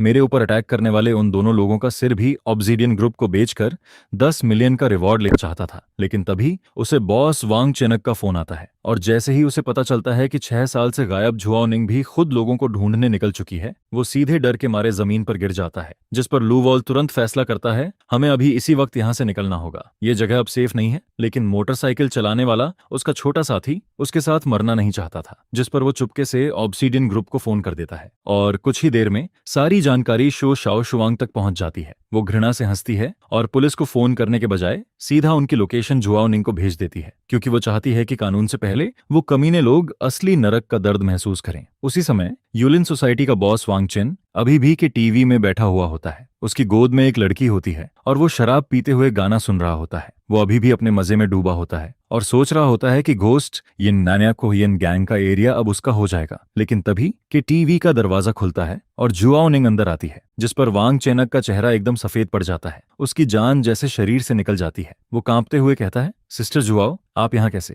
जिस पर जू निंग ठंडी मुस्कान के साथ कहती है, काफी मजे कर रहे हो, लाओ वांग। वांग चेन जल्दी से कहता है, सिस्टर जुआओ, मैं अपनी जान की कसम खाता हूँ, ये काम मेरे आदमी ने नहीं किया। यह सुनकर जुआओ निंग हंस पड़ती है, लेकिन उसकी हंसी में गुस्सा साफ दिखाई देता है। फिर वो उसके सामने एक वॉइस रिकॉर्डर फेंक देती है। उस रिकॉर्डर के अंदर लू वॉल की आवाज होती है। वो भागने की बात कर रहा होता है, जिस पर वांग चेन वहीं जमीन पर बैठ जाता है। उसे यकीन ही नहीं होता कि अभी जो बात उसने बोली थी उसके आदमी ने उसी पल उसे झूठा साबित कर दिया। फिर जुआओ निंग सिर्फ इतना कहती है, इसे ले जाओ। उसी समय लू वॉल उन दोनों लोगों को लेकर शहर से बाहर भागने की कोशिश कर रहा होता है, लेकिन उनकी कार स्टार्ट होने से पहले ही 2 बड़े ट्रक्स आकर रास्ता रोक देते हैं, जिस पर 1 दर्जन से ज्यादा आदमी हाथ में सोर्ड्स और हथियार लिए हुए उन्हें चारों तरफ से घेर ले रहे हैं। उन लोगों को देखकर लू वॉल पूरी तरह टूट जाता है। उसे समझ आ जाता है कि अब बचने का कोई रास्ता नहीं है, जिस पर वो चुपचाप कार से बाहर निकल आता है। इसी बीच हॉस्पिटल के कमरे में शु शाओशुआंग चुपचाप मेरे पास बैठी होती है। वो अपना सिर नीचे करके मेरे बहुत करीब बैठी रहती है। सुबह हुई लड़ाई को याद करके वो अभी भी थोड़ा गुस्सा होती है, लेकिन मुझे देखकर वो फिर से उसी छोटे पप्पी जैसी बन जाती है। उसकी आंखें लाल होती हैं, और जब मैं सोचता हूँ कि उसने मेरे लिए पूरे शहर में 10 मिलियन का रिवॉर्ड लगवा दिया, तो मेरे दिल में एक अजीब सी मिठास महसूस होने लगती है, जिस पर मैं उसके सिर पर हाथ फेर देता हूँ। लेकिन ये सुकून ज्यादा देर नहीं रहता, क्योंकि जैसे ही मैं उसका हाथ पकड़ता हूँ, मैं तुरंत पूछता हूँ, सच बताओ, क्या जुआओ निंग भी इसमें शामिल है? जिस पर शु शाओशुआंग एक पल के लिए चुप हो जाती है, लेकिन आखिरकार वो धीरे से सच बता देती है। वो कहती है, पे ल्यूसी ने ही जुआओ निंग को ढूंढा था। यह सुनते ही मेरे पूरे शरीर में ठंडा पसीना निकल आता है। पी ल्यूसी पहले से ही मेंटली अनस्टेबल है, और जुआओ निंग ऐसी औरत है जो बिना पलक झपकाए किसी को भी मार सकती है। मैं जैसे ही इन दोनों को एक साथ इमेजिन करता हूँ, मेरा दिल जोर से धड़कने लगता है। क्योंकि मैं सच में डर जाता हूँ। एक छोड़ी हुई फैक्ट्री के अंदर गर्म हवा में मौत की बदबू फैली हुई होती है। लू चियांग और उसके दोनों आदमी झुओनिंग और पेई ल्यूसी के सामने घुटनों पर बैठे होते हैं, जिस पर झुओनिंग अभी तक कुछ नहीं करती। वो बस पीछे खड़ी होकर उन्हें घूरती रहती है। आखिरकार टूटकर लू चियांग सब सच बता देता है। वो झो वेनाओ का नाम लेता है। यह नाम सुनते ही पेई ल्यूसी की आंखों में पागलपन फिर से भर जाता है। उसे तुरंत अपनी पुरानी नरमी पर पछतावा होने लगता है। वो सोचती है कि उसने झो वेनाओ को छोड़कर गलती की, जिस पर वो ठंडी आवाज में कहती है, मुझे एक नाइफ दो। उस पल ये फेमस एक्ट्रेस पूरी तरह बदल जाती है। वो किसी बदला लेने वाली शैतान जैसी लगने लगती है। वो नाइफ पकड़कर लू चियांग और उसके आदमी की तरफ बढ़ने लगती है। उसके शरीर से निकलती हुई खून की प्यास वहां मौजूद हर इंसान को डरा देती है। लेकिन जैसे ही वो नाइफ उठाती है, तभी उसका फोन बज जाता है, जिस पर फोन की स्क्रीन पर मेरा नाम दिखाई देता है। मेरी आवाज सुनते ही उसकी आंखों का वो लालपन धीरे धीरे कम होने लगता है। वो तुरंत अपनी आवाज नरम करके कहती है, झोयांग, तुम्हारी चोट कैसी है? लेकिन दूसरी तरफ मैं बहुत गुस्से में होता हूँ। मैं बिना कुछ घुमाए सीधे कहता हूँ, अगर तुमने किसी को मारा तो फिर कभी मुझसे मिलने मत आना। पी ल्यूसी जैसी पागल लड़की के लिए ये बात किसी सजा से कम नहीं होती। जिस पर वो मजबूरी में बहुत दुखी होकर अपने गुस्से को रोक लेती है। फिर वो फोन झुओनिंग को दे देती है, जिस पर फोन हाथ में लेते ही ये अंडरवर्ल्ड क्वीन तुरंत अपनी आवाज बदल देती है। वो हंसते हुए कहती है, डियर, क्या तुम मुझे मिस कर रहे थे? लेकिन मैं उसे भी गुस्से में डांटना शुरू कर देता हूँ। मैं उसे साफ कहता हूँ कि अगर उसने कुछ गलत किया तो मैं उससे हमेशा के लिए दूर हो जाऊंगा। लेकिन हैरानी की बात यह होती है कि झुओनिंग को बिल्कुल भी गुस्सा नहीं आता, बल्कि उसका चेहरा हल्का लाल हो जाता है और वो अंदर ही अंदर और ज्यादा खुश होने लगती है, क्योंकि जितना ज्यादा मैं उसे डांटता हूँ वो उतना ही ज्यादा एक्साइटेड हो जाती है। फोन रखने के बाद मैं किसी तरह राहत की सांस लेता हूँ। कम से कम मैंने पेई ल्यूसी के हाथ खून से रंगने से रोक लिया था। लेकिन दूसरी तरफ झुओनिंग की आंखें फिर से ठंडी हो जाती हैं। वो लू चियांग और उसके आदमी की तरफ देखती है और मन ही मन सोचती है, मैंने झोयांग से वादा किया था कि पेई ल्यूसी किसी को नहीं मारेगी, लेकिन इसका मतलब ये नहीं है कि मैं इन कचरों को छोड़ दूंगी। उधर झांग युवेई पूरे दिन मेरे साथ लगी रहती है और जब वो जाने लगती है तो मेरे कान के पास आकर धीरे से कहती है, मेरी बहन यहाँ नहीं है, इसका फायदा उठाकर किसी और लड़की के साथ कुछ मत करना। यह कहकर वो मुझे घूरती है और फिर चली जाती है। उसके जाने के बाद शू शाओशुआंग मेरे बेड के पास बैठी रहती है। वो इतनी ज्यादा थक जाती है कि आखिरकार बेड के किनारे सिर रखकर वहीं सो जाती है, जिस पर मैं धीरे से उससे कहता हूँ, तुम ठीक हो? पहले बैठ जाओ। क्या तुम अभी भी मुझसे नाराज हो? वो धीरे से सिर हिलाती है और कहती है, हाँ, मैं नाराज हूँ। लेकिन फिर वो मेरी तरफ देखकर कहती है, क्योंकि मैं जानती हूँ तुम मुझे बचाना चाहते थे, लेकिन सबसे पहले तुम्हें खुद को बचाना चाहिए था। फिर वो अपना सिर झुका लेती है और धीरे से कहती है, असल में ये सब मेरी गलती है। अगर मैं झो वेनाओ को पूरी तरह खत्म कर देती तो शायद ये सब कभी नहीं होता। झो वेनाओ ही मर्डरर है, उसी ने पैसे खर्च किए थे। उसने मुझे लाल आंखों के साथ बताया था कि मैन मास्टरमाइंड झो वेनाओ ही है, बस वो 6 साल पहले वाली अगली फैमिली रिवेंज लेने नहीं आई है।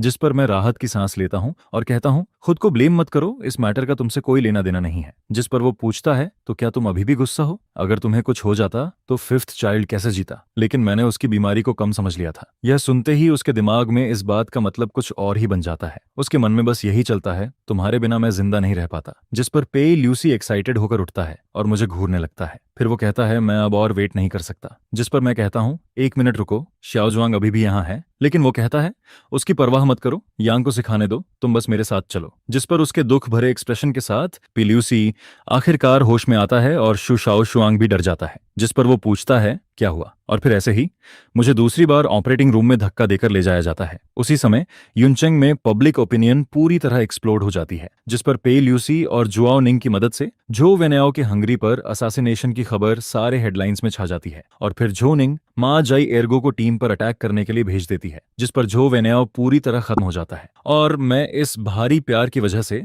हॉस्पिटल बेड पर लगभग सब कुछ कन्फेस कर देता हूँ, क्योंकि पिछली रात मेरे घाव फिर से फट गए थे।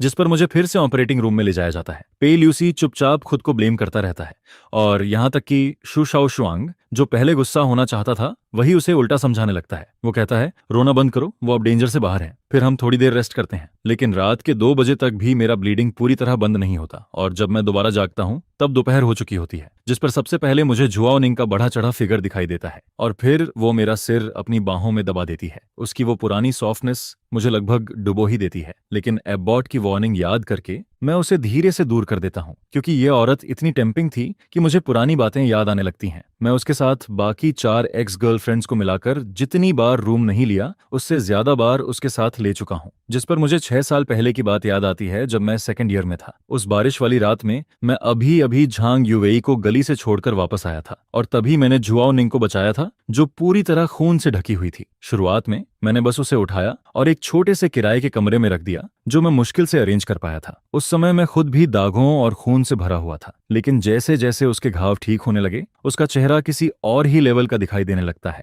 जिसे देखकर मैं शॉक हो जाता हूँ और मुझे समझ आता है कि मैंने कैसी खतरनाक औरत को बचाया है। वो क्लाउड सिटी के सबसे बड़े गैंगस्टर ग्रुप की तीसरी लीडर थी और फिर जुआओ निंग मुझे बताती है कि पावर की लड़ाई में वो हार गई थी, जिस पर अब उसे सेकंड बॉस टेरर पीछा करके मारना चाहता था और वो अकेले मरना चाहती थी। लेकिन शायद उस रात बिछड़ने वाली फीलिंग की वजह से मैं उसका हाथ पकड़ लेता हूँ और जोर से चिल्लाता हूँ, मैं तुम्हें न जाने नहीं दूंगा। फिर मैं कहता हूँ, अगर सीजुन की परेशानी की वजह से मरना ही है तो चलो साथ मरते हैं। और फिर उसी रात हम दोनों एक दूसरे के करीब आ जाते हैं, जिसके बाद हम एक पागल प्लान बनाते हैं। मैं खुद जाकर फियर ऑफ लू से मिलता हूँ। मैं उसके सामने एक लालची आदमी होने का नाटक करता हूँ और कहता हूँ मुझे 10 लाख चाहिए, पैसे मिलते ही मैं तुम्हें बता दूंगा कि जुआओ निंग कहाँ है। जिस पर लू सच में मेरे झांसे में आ जाता है और फिर वो अपने आदमियों के साथ मुझे अंदर ले जाता है। लेकिन जैसे ही उसके आसपास की सिक्योरिटी ढीली पड़ती है मैं अचानक टेबल के ऊपर से कूद जाता हूँ, फिर वाइन बॉटल तोड़ता हूँ और भेड़िए की तरह उसके गले पर मार देता हूँ। मुझे याद नहीं कि उस समय कितना दर्द हुआ था, मुझे बस इतना याद है कि हर तरफ खून था और मेरे सामने एक बॉडी पड़ी हुई थी और जब मुझे दोबारा होश आता है तब तक लुओ मर चुका होता है। यही मेरा सीक्रेट था, मेरे शांत चेहरे के नीचे छुपा हुआ, क्योंकि 6 साल पहले ही मैं एक ऐसा इंसान बन चुका था जिसने किसी को मार दिया था। जिस पर जुआओ निंग को देर से यह बात समझ आती है और वो कहती है, तुम पागल हो, वापस स्कूल जाओ, यहाँ का काम मुझ पर छोड़ दो। जिसके बाद वो आखिर में मुझे स्कूल वापस भेज देती है और फिर 3 महीने बाद मैं और जुआओ निंग एक साथ आ जाते हैं और उसके बाद हमारा रिलेशन काफी स्मूथली चलने लगता है। जुआओ निंग मुझसे 5 साल बड़ी है और वो इकलौती औरत है जिसने मेरे 4 लड़कियों के साथ चल रहे रिलेशन को पहले ही समझ लिया था, लेकिन फिर भी उसने मुझे एक्सेप्ट किया। यहाँ तक कि वो 3 साल पहले क्लाउड सिटी छोड़कर चली गई थी और फिर उसने मुझे पागलों की तरह ढूंढा जब तक कि उसने मेरा हॉट सर्च नहीं देख लिया। जिसके बाद वो विदेश से वापस उड़कर आ जाती है, जिस पर हॉस्पिटल बेड के सामने खड़ी जुआओ निंग की आंखों से धीरे धीरे आंसू गिरने लगते हैं और वो पूछती है, इस बार तुम कितने समय के लिए रुकने वाले हो? जिस पर मैं कहता हूँ मैं युनचेंग में रहूंगा। सच कहूं तो पिछले 3 सालों में मैं बस 4 सेकंड के लिए ही दूर गया था। फिर मैं अपना सीना थपथपाता हूं और उससे कसम खाकर कहता हूं, लेकिन जुआओ निंग मुझ पर बिल्कुल भरोसा नहीं करती, बल्कि वो धीरे से अपना कॉलर नीचे करती है और मेरी तरफ झुक जाती है, जिस पर मेरी सारी डिफेंस एक पल में टूटने लगती है और मैं लगभग कंट्रोल खोने वाला होता हूं। तभी दरवाजा खुलने की आवाज आती है और फिर झांग युवेई हाथ में लंच बॉक्स लेकर अंदर आती है। वो लाल चेहरे के साथ मुझे देख रही होती है, लेकिन अगले ही पल झांग युवेई का एक्सप्रेशन दोनों औरतों की डरावनी नजरों के बीच गायब हो जाता है, जिस पर कमरे के अंदर एक अजीब सी टक्कर शुरू हो जाती है। जुआओ निंग तुरंत झांग युवेई को पहचान लेती है, वही इंसान जिसने 3 साल पहले मुझे युनचेंग से भागने में मदद की थी। लेकिन हैरानी की बात यह होती है कि वो गुस्सा नहीं होती, बल्कि ताली बजाकर कहती है, झायोंग के हॉस्पिटल से निकलने के बाद क्यों ना हम तीनों साथ ट्रिप पर चलें। यह सुनकर झांग युवेई वहीं पर पूरी तरह स्टंट रह जाती है, क्योंकि उसने शायद कभी इस अंडरवर्ल्ड गॉडमदर की इतनी अजीब सोच इमेजिन नहीं की थी। और फिर वार्ड के अंदर की हवा जैसे पूरी तरह जम जाती है। खुद को बचाने के लिए मैं जल्दी जल्दी कहने लगता हूं कि मैं कोई औरत नहीं हूं, लेकिन मुझे बिल्कुल उम्मीद नहीं होती, क्योंकि झांग युवेई दांत भींचकर कहता है कि जब समय आएगा तब वो इस बारे में सोच लेगा। जिस पर उसकी इतनी हद तक टॉलरेंस देखकर मैं लगभग पूरी तरह उसकी सॉफ्टनेस में डूबने लगता हूं। और तभी जैसे कोई हीरो सही समय पर आता है, वैसे ही अचानक 2 लोग सामने आ जाते हैं। वो थे शु शाओशुआंग और पेई ल्यूसी की मां, जिनके आते ही वार्ड का माहौल एक पल में खराब हो जाता है, क्योंकि जुओ निंग अभी अभी हम तीनों के साथ घूमने का आइडिया दे चुकी थी। लेकिन ये दोनों इतने आसानी से मानने वाले नहीं थे, जिस पर शु शाओशुआंग गुस्से और शर्म से भर जाता है और कहता है, ऐसा मत सोचो कि तुम घायल हो तो जो चाहो वो कर सकते हो, मेरे सामने ये सब बिल्कुल नहीं चलेगा, ये पूरा का पूरा मेस है। और फिर पेई ल्यूसी तो और भी आगे बढ़ जाता है, वो सीधे मेरा हाथ पकड़ लेता है और उसका गुस्सा उसके चेहरे पर साफ दिखाई देता है। लेकिन उनकी इरिटेट रिएक्शन देखकर मुझे गुस्सा नहीं आता, बल्कि मैं वही बात दोबारा कह देता हूँ, क्योंकि बात का मतलब सच में वही था। मैंने उन्हें कहलाई इरादा नहीं किया था। जिस पर जुआओ निंग जानबूझकर अपना कॉलर थोड़ा नीचे कर देती है और फिर वो अपनी चेस्ट मेरी तरफ झुकाकर कहती है, जुयांग, तुम्हें कौन ज्यादा पसंद है, मैं या फिर सिस्टर शाओशुआंग? जिस पर इंस्टिंक्ट की वजह से मेरी नजर वहीं अटक जाती है और इसी बार मैं सच में पूरी तरह फंस जाता हूँ। जिस पर जुआओ निंग हंसने लगती है और कहती है, झाओ यांग, तुम सच में बिल्कुल भी सीधे इंसान नहीं हो। और फिर लड़कियों की चिल्लाने की आवाज के बीच मेरा घाव उम्मीद के मुताबिक फिर से खुल जाता है। इसके बाद हॉस्पिटल में बिताए गए 10 दिनों के दौरान झो वेनाओ ऐसे गायब हो जाती है जैसे हवा में खो गई हो। पुलिस उसकी सारी प्रॉपर्टी फ्रीज कर देती है और उसके खिलाफ वारंट भी जारी हो जाता है, जिस पर जुआओ निंग और शु शाओशुआंग भी पूरे क्लाउड सिटी में उसे ढूंढते रहते हैं, लेकिन उन्हें उसका कोई पता नहीं चलता। फिर जिस दिन मुझे हॉस्पिटल से डिस्चार्ज किया जाता है उसी दिन जुआओ निंग का फोन आता है और वो हल्की सी हंसी के साथ मुझे बताती है कि झो वेनाओ मिल गई है और उसे पुलिस स्टेशन वापस ले जाया गया है। जिस पर मैं पूछता हूँ वो कहाँ मिली। तब पता चलता है कि भागते समय झो वेनाओ को उसकी एक फीमेल फैन पहचान लेती है। वो फैन बाहर से छोटी और मासूम दिखती थी, लेकिन अंदर से बिल्कुल अलग थी। शुरुआत में उसने झो वेनाओ के साथ बहुत पॉलिटली बिहेव किया, लेकिन बाद में जब झो वेनाओ उसके साथ रहने लगी तब उस फैन ने उसे ड्रग्स दे दिए और आयरन चेन से बांध दिया। इसके बाद पूरे 8 दिनों तक झो वेनाओ, जो पहले सबकी नजरों में आइडल थी, अब एक कोने में बंद खिलौना बनकर रह जाती है। वो हर दिन सिर्फ डॉग बाउल में बचा हुआ खाना खाती है और फिर एक दिन दरवाजा दोबारा खुलता है जिस पर अंदर कई और फीमेल फैंस आ जाती हैं। उन सबकी आंखों में पागलपन भरा होता है। वो रोते हुए चिल्लाती हैं, मेरा भाई सिर्फ हमारा है, सिर्फ हमारा। और फिर वो झो वेनाओ के साथ बुरी तरह बिहेव करने लगती हैं, जिस पर झो वेनाओ का दिमाग आखिरकार पूरी तरह टूट जाता है। उसे पहली बार समझ आता है कि वो जिन फैंस को हमेशा कंट्रोल करती थी वही आज उसके लिए सबसे बड़ा डर बन चुके हैं, जिस पर वो हिस्टेरिकल होकर हंसने लगती है और चिल्लाकर कहती है, तुम सब इडियट्स हो। मैंने कभी सच में तुम लोगों की परवाह नहीं की। अगर तुम्हारे पास पैसे नहीं होते तो मैं कभी तुम्हारे साथ इतना बोरिंग ड्रामा नहीं करती। यह सुनते ही उन फीमेल फैंस की दुनिया पूरी तरह टूट जाती है और फिर वो गुस्से में पास रखा डॉग बाउल उठाकर उसके सिर पर मार देती हैं, जिसके बाद वो सब उसके ऊपर टूट पड़ती हैं। लगभग उसी समय पुलिस वहां पहुंच जाती है, लेकिन जब वो दरवाजा तोड़कर अंदर जाती है तो सामने का नजारा देखकर सब सन्न रह जाते हैं, क्योंकि वहां की फीमेल फैंस पूरी तरह पागल हो चुकी होती हैं और झो वेनाओ के साथ बुरी हालत कर रही होती हैं, जिस पर झो वेनाओ पूरी तरह मेंटली टूट चुकी होती है। और यहां तक कि वो फीमेल फैंस पुलिस के आने के बाद भी उन पर पागलों की तरह अटैक करने लगती हैं। फिर बाद में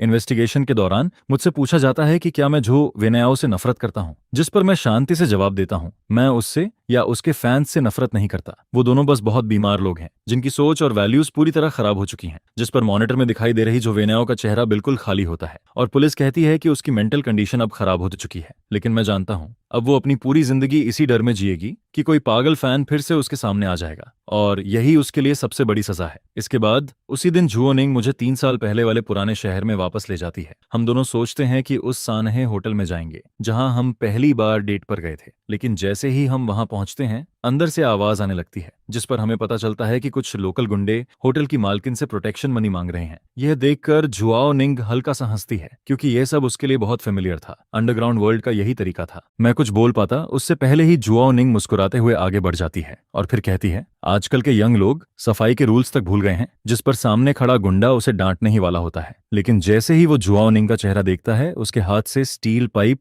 नीचे गिर जाता है, क्योंकि वो जुआओ निंग थी। भले ही उसे इस दुनिया से गए 3 साल हो चुके थे, लेकिन इस जगह पर आज भी उसका नाम सुनकर लोग डरते थे, जिस पर वो सारे गुंडे डरकर वहां से भाग जाते हैं और फिर हम दोनों उसी पुराने विंडो सीट पर जाकर बैठ जाते हैं। लेकिन तभी जुआओ निंग का फोन बजने लगता है। वो कुछ देर तक फोन को देखती रहती है और फिर उसका चेहरा धीरे धीरे सीरियस हो जाता है, जिस पर वो अपना फोन मेरी तरफ बढ़ाती है और तब मुझे पता चलता है कि शु शाओशुआंग के पिता ने अपने बिजनेस के घाटे को भरने के लिए उसकी शादी कहीं तय कर दी है। जिस पर जुआओ निंग मेरी तरफ देखकर कहती है, लगता है तुम्हारी छोटी बहन को जबरदस्ती किसी और से शादी करनी पड़ेगी, या फिर क्या वो भी मेरी तरह तुम्हारी औरत है? ये कोई सौदेबाजी का सामान नहीं है। मेरी मदद करो, पे ल्यूसी और झांग युवेई से कांटेक्ट करवाओ, क्योंकि जब वो सब मेरे साथ चलना चाहते हैं तो फिर हम सब मिलकर इस क्लाउड सिटी का आसमान बदल देंगे। क्लाउड सिटी होटल की सबसे ऊपर वाली फ्लोर पर शादी के नाम पर एक बैंक्वेट चल रहा होता है, लेकिन असल में वहां एक टेकओवर होने वाला होता है, जिस पर शु शाओशुआंग झू मो के साथ अपने पिता के पास बैठी होती है और सामने वही लोग बैठे होते हैं जिनसे उनका कर्ज जुड़ा हुआ था। फिर जैसे ही रिंग एक्सचेंज होने वाली होती है,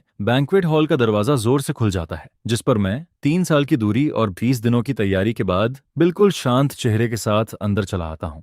और मेरे पीछे कोई आर्मी नहीं होती, बल्कि क्लाउड सिटी की सबसे खतरनाक और सबसे अमेजिंग 3 औरतें खड़ी होती हैं, जिस पर जुआओ निंग अपने ब्लैक सूट पहने आदमियों के साथ हॉल के सारे एग्जिट ब्लॉक कर देती है और फिर वो मुस्कुराकर कहती है, आज यहाँ कोई डील नहीं होगी, मैं इस जगह पर होने वाला हर ट्रेड रोक दूंगी। इसके बाद पेई ल्यूसी सामने खड़ा होता है। चारों तरफ मीडिया के कैमरा फ्लैश हो रहे होते हैं, लेकिन वो बिना डरे मेरा हाथ पकड़ लेता है और फिर सबके सामने अनाउंस करता है कि झो वेनाओ खत्म हो चुकी है और अब जो भी मेरे आदमी को छूने की कोशिश करेगा वो सीधे मेरे खिलाफ जाएगा। जिस पर झांग युवेई भी आगे आता है।